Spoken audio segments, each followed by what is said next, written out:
Então, né? A pessoa surtando, mandando mensagem, mais de uma pessoa, inclusive, e eu já tinha falado sobre isso, então vamos lá.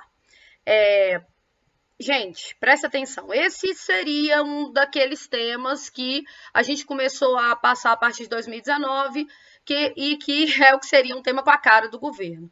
Identidade nacional, que a gente vai discutir alguns pontos. Existe uma ideia, né, de que a nossa identidade está relacionada ao princípio de que a gente é um grupo, certo?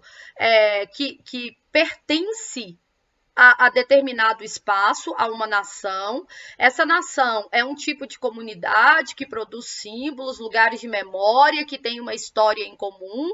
Então, constrói-se o princípio de que o que é a identidade nacional é aquilo que confere a nós um pertencimento e características comuns com um passado comum, porque assim se construiu a ideia de nação na Europa. Pois bem, aí eu já vou avisar para vocês que a gente tem um grave problema aqui, porque nós não podemos pegar como referência para o que é a nossa identidade ou o que deve ser nossa identidade o conceito de nacionalismo europeu, porque o nacionalismo na Europa surgiu dentro de uma perspectiva de acontecimentos históricos que nós não vivemos aqui, certo?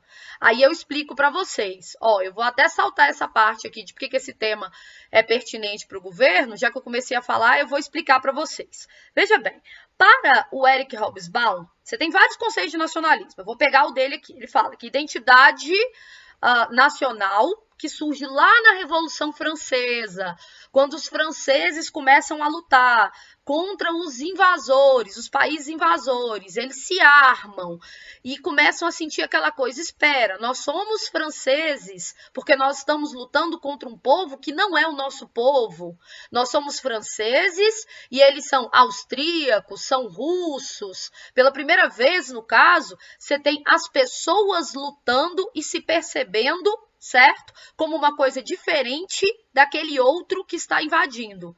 Por quê? Porque antes os exércitos, eles lutavam em nome de um rei. As pessoas lutavam em nome de um rei. E aqui na França tem uma guarda nacional. Nacionalismo sempre surge assim, na oposição entre o nós e o eles. Você tem uma guerra e aí você se percebe como grupo diante de um outro, certo? A gente já falou muito disso e tal, então vamos lá. Nacionalismo surge dessa forma quando na Revolução Francesa, quando a República, né, francesa é proclamada e se reforça ao longo das revoluções do século XIX. Acontece que nós não tivemos esse tipo de processo evolucionário. A nossa proclamação da República não passou por uma guerra que fizesse a gente sentir, né, essa coisa da unidade. Porque nacionalismo, gente, está ligado à ideia de sentimento, é pertencimento, é como se o Estado fosse o corpo e a nação a alma. O exemplo que eu sempre dou para o aluno é assim, sabe aquilo que você sente sobre família, que você pode falar mal de seus primos, mas outra pessoa não pode? Aí às vezes você não sabe por quê, você só pensa, pô, por quê? Vocês não estão conseguindo levar a sério aqui não, né? Eu já até sei. Oh, Deus. Vamos lá, peraí. Calma aí. Deixa eu arrumar uma coisa Brasil aqui.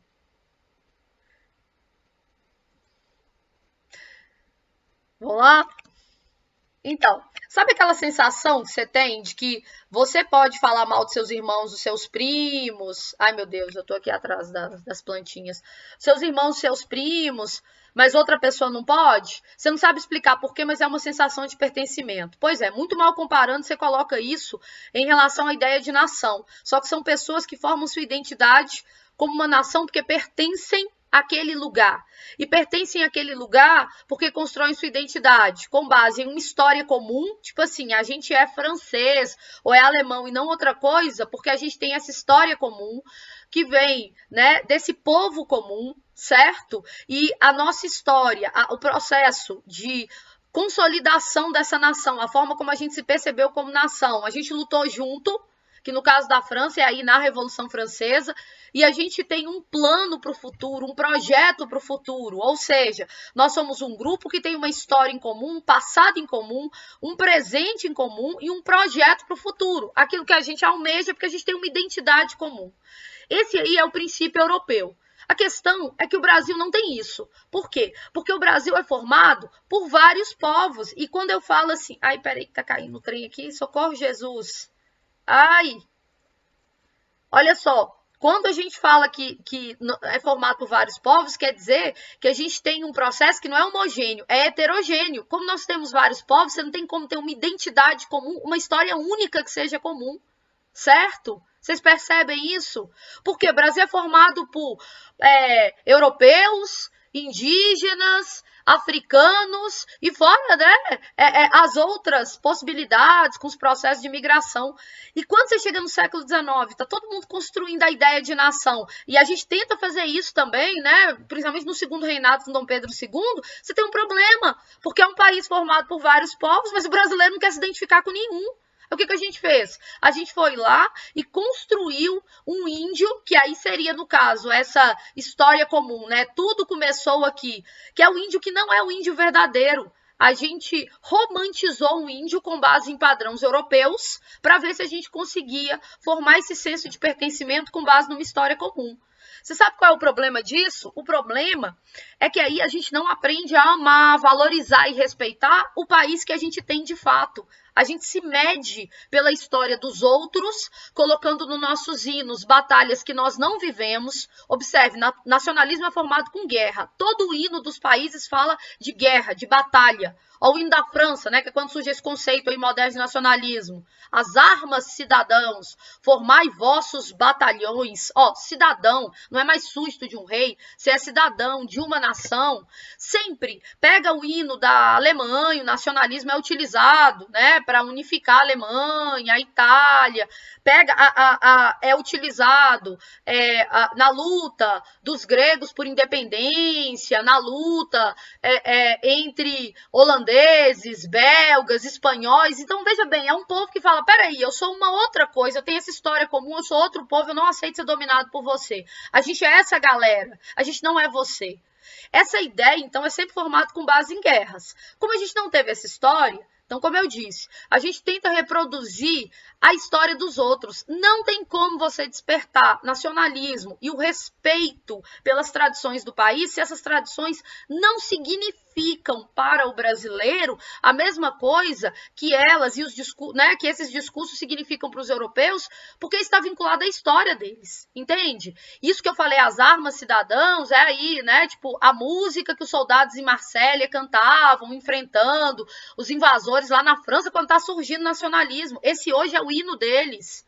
A bandeira que eles usavam nesse processo revolucionário é hoje a bandeira deles. Então, assim, tem todo uma formação, certo, cultural, que tem um sentido histórico, e que faz é um processo histórico que faz sentido. Agora, inclusive, nem faz mais tanto sentido você cantar, aliás, não faz sentido você cantar a Marselhesa, considerando, né, que fala de pureza, o sangue puro. Por quê? Porque você tem agora uma França que é pluriétnica, né, inclusive por força do processo de dominação da França sobre outros lugares, como, por exemplo, a Argélia, enfim, mas essa é outra história. Mas, basicamente, tipo, o símbolo, ele tá diretamente vinculado a uma história. No nosso caso, a gente não viveu a história, mas tentou construir um símbolo que tivesse a mesma referência da história dos europeus. E por que isso é péssimo? É péssimo porque aí a gente passa a desvalorizar aquilo que é nosso, porque a gente se compara com eles e acha que está sempre numa posição de inferioridade, entendeu?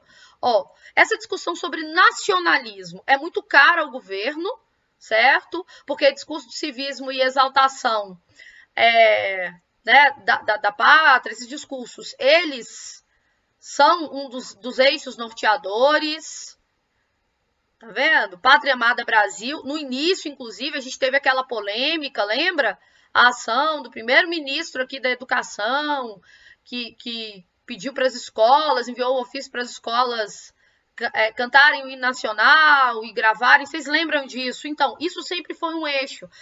Despertar o nacionalismo é uma proposta do governo. A grande questão é que, como nacionalismo tem a ver com sentimento, você só consegue despertar um senso de profundo pertencimento e desejo de cuidar desse lugar, de amar essa pátria, se porventura você estiver trabalhando com um conceito assim de pátria que faz sentido.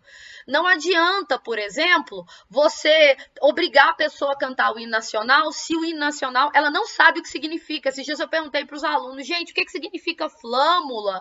Né? Verde louro dessa flâmula. Eu perguntei várias expressões, a pessoa não sabe o que significa.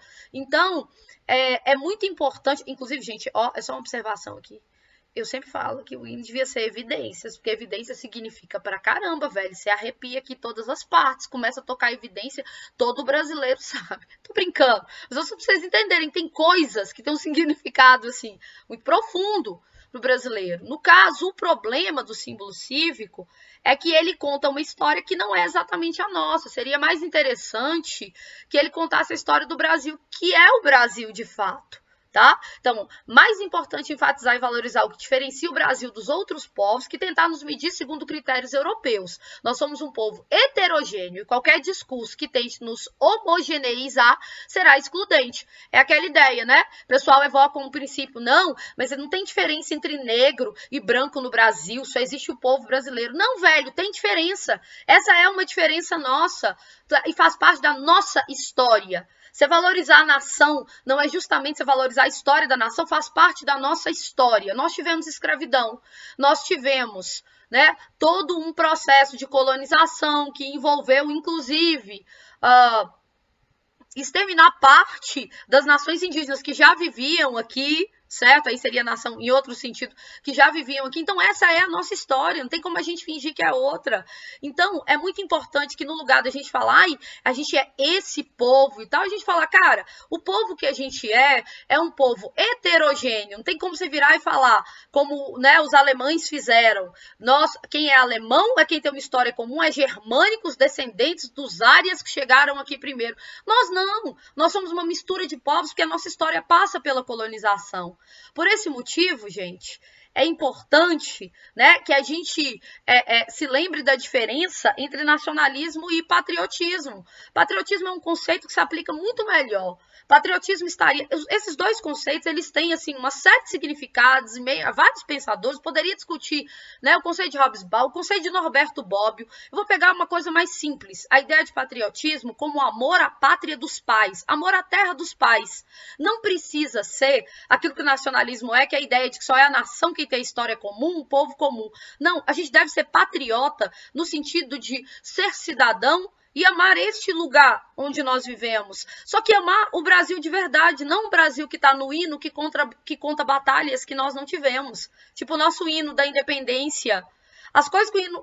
Dá uma olhada no hino da independência. Com todo o respeito pelo hino da independência, se você for analisar historicamente, aquela história que está lá é muito parecida com a história dos hinos europeus, só que não representa o que aconteceu, porque a nossa independência foi feita pelo próprio colonizador. Vocês entendem? Então é diferente, só que a gente não é menor por isso. Essa é a grande sacada. Se você quer despertar o patriotismo de verdade, ensine aos alunos, não é para você aposentar os símbolos que nós temos, mas ensine, né, inclusive sobre isso, por que construímos os hinos assim, como nossa história é, o que nos diferencia dos outros povos, o que a gente tem de importante, pelo que a gente tem que lutar. Entende? Porque aí a gente vai aprender a valorizar o Brasil que a gente tem mesmo.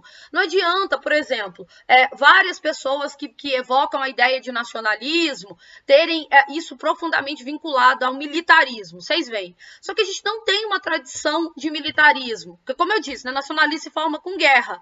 Inclusive, eu achei sensacional para ilustrar isso, que quando teve aquela história lá da Terceira Guerra Mundial, por causa da questão do Irã, e virou um monte de meme, né, no início de 2020. E aí esse aqui foi um dos memes, gente. Aí tava lá, ele não passou todo, né? Eu sendo convocado, brasileiro sendo convocado para a Terceira Guerra Mundial.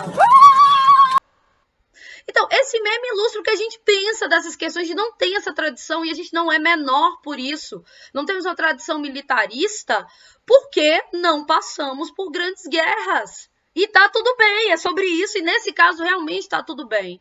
Então, é muito importante valorizar o Brasil que a gente tem, e só assim a gente abandona o complexo de vira-lata. Esse repertório é importantíssimo. O que é o complexo de vira-lata? É um conceito do Nelson Rodrigues, e nesse conceito o Nelson Rodrigues fala, né, como o brasileiro se coloca como inferior, como um narciso às avessas. O que a gente faz? A gente se compara com os outros e conclui, cara, a gente não tem essa história tão brilhante, sensacional, e aí, então, diante dos outros, o Brasil é uma porcaria. A gente escuta isso direto, frases como, isso é só Brasil mesmo, né, pra ter essas coisas. Não, velho, você tem, sei lá, desonestidade, corrupção, problemas variados no mundo todo, não é só a gente. Aí é que tá a grande sacada. Na verdade, assim, eu fiquei com medo, vão me cancelar, porque eu tô questionando o princípio aí de nacionalismo que é evocado pela galera nas redes, mas na verdade meu discurso tá muito mais patriótico, que vamos respeitar o país que a gente tem. E assim, quando você rompe o complexo de vira-lata, você consegue perceber e valorizar aquilo que você tem de positivo no país e consegue lutar para mudar aquilo que não tá funcionando, entende? Mas você só pode lidar com um país de verdade, não um país fake, certo? Que é construído com base nesses discursos aí de guerra, né? No discurso da Europa. Uma outra coisa que vocês podem usar é a visão, né, do próprio, que reforça a ideia do complexo de vira-lata aí do Nelson Rodrigues, que é o Monteiro Lobato falando.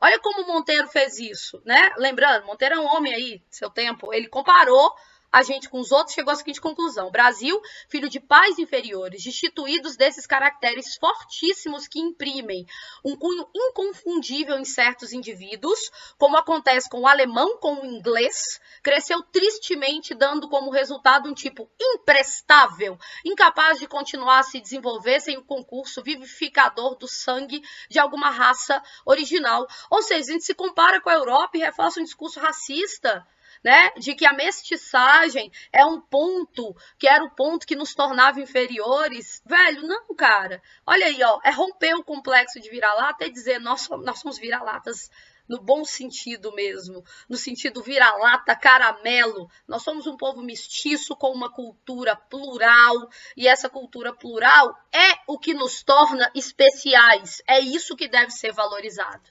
Entendeu?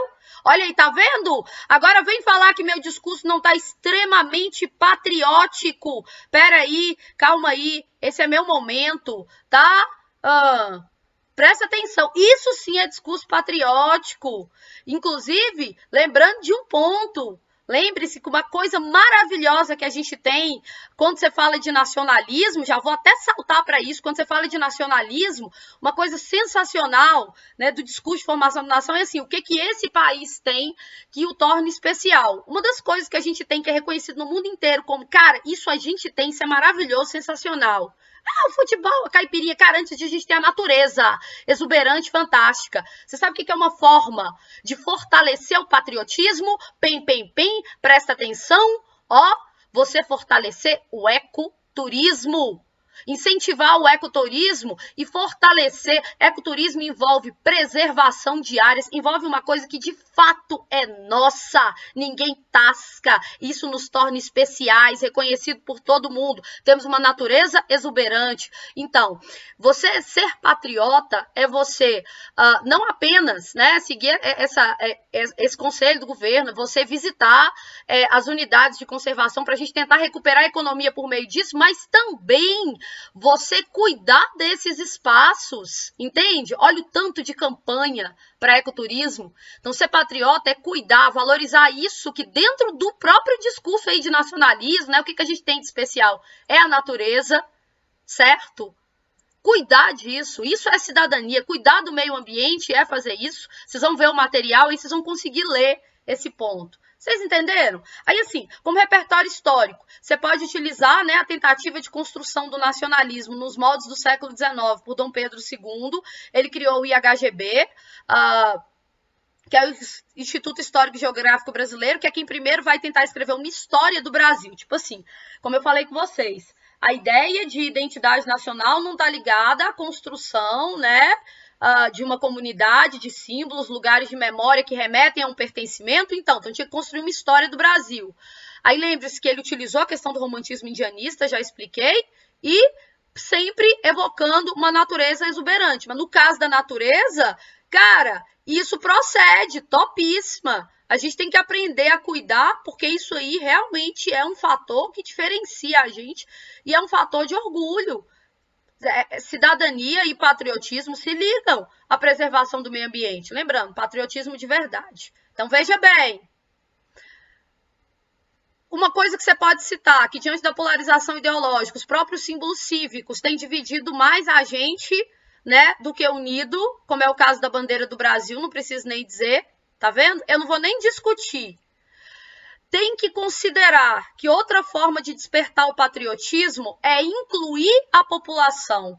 Você precisa, para amar a sua pátria, você precisa ser cidadão. Não falo dos filhos deste solo, és mãe gentil, para que essa pátria, né, seja amada, ela precisa ser mãe gentil para a população que não tem acesso a uma série de direitos, porque ser cidadão é ter deveres para com a sua pátria, mas também não é ter direitos. Enquanto você tem exclusão social, galera na fila do osso, fica difícil despertar nacionalismo.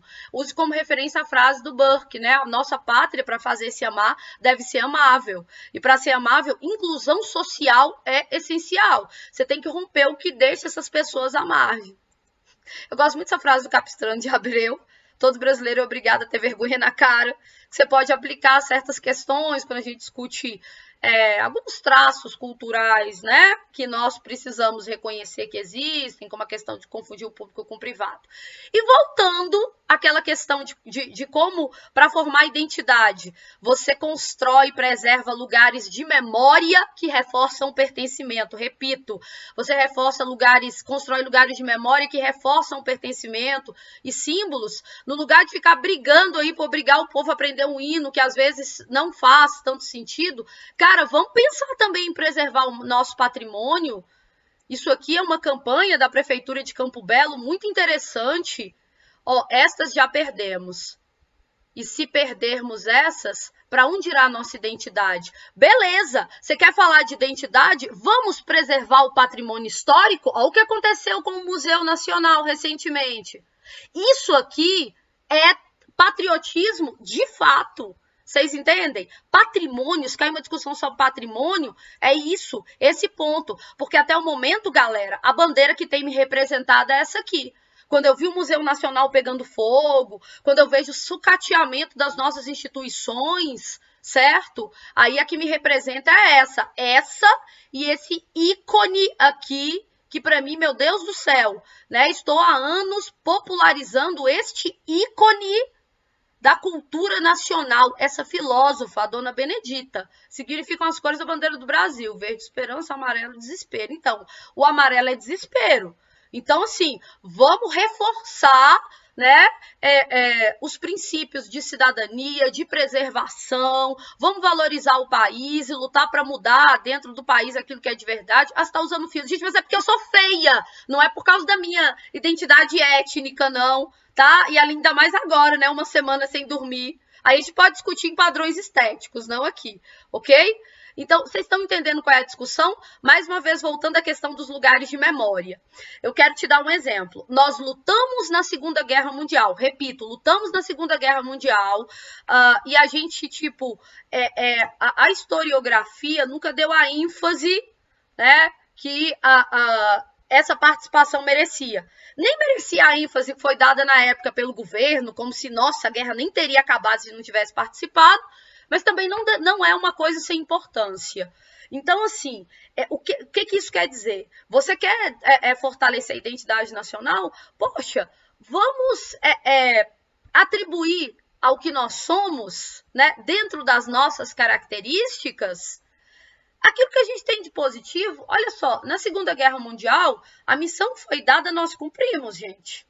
Certo? Era ajudar a desocupar Monte Castelo, estamos lá com várias tropas, né, tipo, junto com os Estados Unidos e tal. O que era para a gente fazer, a gente fez. Missão dada, missão cumprida. Mas, toda vez que você vai falar, ou o aluno não sabe, ou ele vem com esse princípio, né? Com esse tipo de discurso aqui. Que eu morro de rir com meme. Brasileiro já era brasileiro desde a Segunda Guerra. Massa e tal, pererê e caixinha de fósforo. Mas vamos lá. Primeiro, gente, essa foto nem é do Brasil na Segunda Guerra. Não que isso seja relevante aqui nesse contexto. Mas vamos supor que fosse, porque tem outras fotos nossas zoeiras na guerra. Vocês já devem ter visto. Essa não. Mas e daí? Isso faz parte da nossa identidade zoeira. Só que a nossa identidade zoeira não nos impediu de cumprir a missão que nos foi dada. Certo? O que eu quero dizer, né, e que eu até resumi aqui, basicamente foi: nós cumprimos nossa missão. Por que nossa irreverência nos faria menores que os países que não usaram uma cobrinha fumando como símbolo? Usar a cobrinha fumando é parte da nossa identidade. O que tinha que fazer, a gente fez. Então, como eu disse, é preciso fortalecer a cidadania, é preciso preservar o meio ambiente, porque de fato a natureza é exuberante, é preciso conferir direitos, como eu disse, né, a essas pessoas que não têm, é preciso ressignificar os símbolos no sentido de que não é para mudar os símbolos nacionais, o hino e tal, mas tratar o país como o que ele é e contar a nossa história. Assim, olha, esse hino fala dessa batalha, mas não teve essa batalha. Não foi assim que aconteceu. Isso aconteceu na Europa, mas nossa história é diferente. Nós não somos menores por isso. E como eu sempre digo, nós somos um país bebê, gente. A gente surgiu em 1822. Nós somos um país bebê. Inúmeras coisas que outros países, né, que nós usamos como referência para depois construir um discurso de inferioridade, já construíram, nós ainda não tivemos tempo. E cabe a nós, aí nesse sentido de patriotismo, amor a uma pátria plural e diversa, lutarmos pelo Brasil que existe de fato, não por esse Brasil idealizado, né, por um discurso pseudo-nacionalista que utiliza uma referência histórica de acontecimentos que não são os nossos. Então é isso, um grande abraço. Para ficar pequeno, 26 minutos. Tchau.